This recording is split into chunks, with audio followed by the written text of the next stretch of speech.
Hello বন্ধুরা, আমার নতুন ভিডিও আবার প্রত্যেককে স্বাগত। আজকে আমি আপনাদের একটা তথ্য দেব, যেটা হচ্ছে যে বিভিন্ন জায়গায় একটা এসএলএসটি 2025 এর তথ্য নিয়ে আ কথাবার্তা চলছে।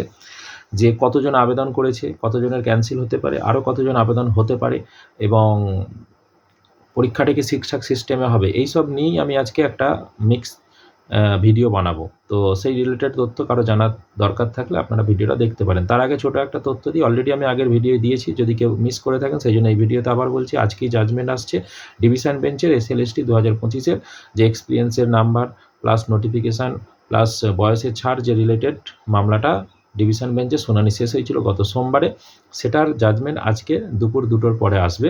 তো সেই জাজমেন্ট এলেও ডিটেলস আমি আপনাদের এখানে ভিডিওয় জানাবো। চলুন, প্রথমে যেটা বলছে কতজন আবেদন জমা পড়েছে। আমি অলরেডি আগের দিনই তথ্য দিয়েছিলাম যে 4 লাখ প্লাস আবেদন অলরেডি জমা পড়েছে এবং সেটা বর্তমানে প্রায় 5 লাখের কাছাকাছি চলে গেছে। ঠিক আছে, 5 লাখ হয়নি কমপ্লিট, কিন্তু কাছাকাছি আবেদন জমা পড়েছে আজ পর্যন্ত। এটা 1 নম্বর তথ্য দিলাম। তারপরে হচ্ছে যেটা কতজন আবেদন জমা পড়তে পারে, এটা মনে রাখবেন যে আগামী সোমবার পর্যন্ত এটা আবেদন জমা ডেট আছে এবং তার মাঝে আমার অনুমান হয়তো এটা 2-4 দিন আরও বাড়তে পারে, কারণ আপনারা জানেন ওবিসি মামলার যেটা হিয়ারিং ছিল গত মঙ্গলবারে সুপ্রিম কোর্টে, সেটা কিন্তু হয়নি প্রধান বিচারপতি না বসার কারণে। সেই জন্য সেটা হয়তো এখন কবে হবে এক্ষুনি বলা যাচ্ছে না, হয়তো এই সপ্তাহে যদি হয়ে যায় তো খুবই ভালো। কি রায় এলো না এলো, বা রায় যদি স্থগিত হয় তাহলে কিন্তু মেবি এটা বাড়া কনফার্ম এখনই নয়, কারণ শুক্রবার পর্যন্ত এটা দেখে তারপরে এটা ডিসিশান হয়তো হতে পারে। তো তার আগে এটা বলতে পারি, যদি এইসব ডামাডোল নাও থাকে, আবেদন আমার অনুমান 6 থেকে 7 লাখ আবেদন পড়তে পারে, মানে এখন পর্যন্ত টেন্ডেন্সি দেখে। তার কারণ অনেকেই ওবিসির দিকে তাকিয়ে আছে, অনেকে যারা ইন সার্ভিস ছিল এখনও তারা আবেদন করেনি। তো সেক্ষেত্রে তাদের অপেক্ষায় রয়েছে বা তারা একটু দেখে নিতে চাইছে। তো সেই সময় শেষ দিনগুলোতে আবেদনের সংখ্যাটা অনেকটাই বাড়বে এবং আমার অনুমান যে দেখা যাবে 4-5 দিন 6 দিনে 1 লাখ ক্রস করে যাবে এবং তার পরিপ্রেক্ষিতেই বলছি 6 থেকে 7 লাখ আবেদন প্রায় টোটাল জমা হতে পারে।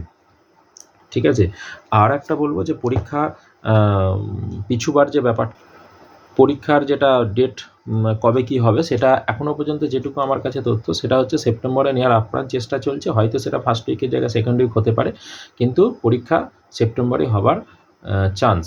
কারণটা পিছুলে ওইদিকে যে 31শে ডিসেম্বরের আছে সেটা কিন্তু কমপ্লিট করা কঠিন হয়ে পড়বে।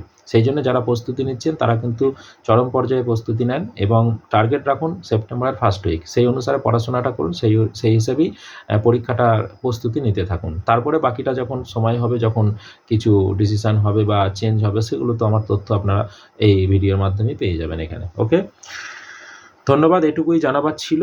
আর এসএলএসটি নিয়ে যদি কোনো আপডেট থাকে, কোনো কিছু খবর থাকে, সেটা আপনাদের জানাবো। আচ্ছা, শেষে আরেকটা আমি বলি, যেটা হচ্ছে যে আবেদন ক্যান্সেল একটা গল্প উঠছে, যে আবেদন ক্যান্সেলটা আমার মিস হয়ে গেছিলো। আবেদন ক্যান্সেলটা একটা ভাইটাল পয়েন্ট। অনেকেই বলছে এরম সংখ্যাটা 40,000, 50,000, 60,000, বিভিন্ন জন বিভিন্ন রকম বলছে। আমার অনুমান এত সংখ্যা হবে না, যদিও এটা এসএসসি তথ্য সেভাবে কোনো জায়গায় প্রকাশ করেনি, হয়তো কাউকে মৌখিক বলেছে কোনো জায়গা থেকে, কিন্তু আমার অনুমান এত সংখ্যাটা হবে না। কারণ একটা শিক্ষিত সমাজ, এখানে ক্যান্সেল হবার যে 2-3টে পয়েন্ট আছে, আমার নাম, বাবার নাম, ডেট অফ বার্থ, এগুলো যদি ভুল না হয়, আমার মনে হয় না যে ক্যান্সেল হবার কোনো প্রবণতা আছে।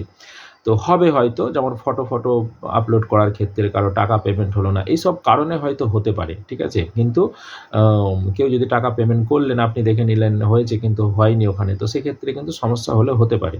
কিন্তু এছাড়া আমার মনে হয় না যে ক্যান্সেল হওয়ার কোনো পয়েন্ট আমি এখানে দেখতে পাচ্ছি। তো বিষয়টা যেটা বলবো, আবেদন কিছু ক্যান্সেল হবেই, সেটা হয়তো টোটাল যদি 6 থেকে 7 লাখ আবেদন পড়ে, তার হয়তো আপনার 5%, 6% হয়তো ক্যান্সেল হতে পারে। তো সেক্ষেত্রে দেখা যাবে যে ম্যাক্সিমাম হয়তো 20-30 হাজার, কি হয়তো ম্যাক্সিমাম 40 হাজার পর্যন্ত যেতে পারে টোটাল আবেদনের পরিপ্রেক্ষিতে আমি বলছি। ঠিক আছে, আজকের ডেটের কথা বলছি না।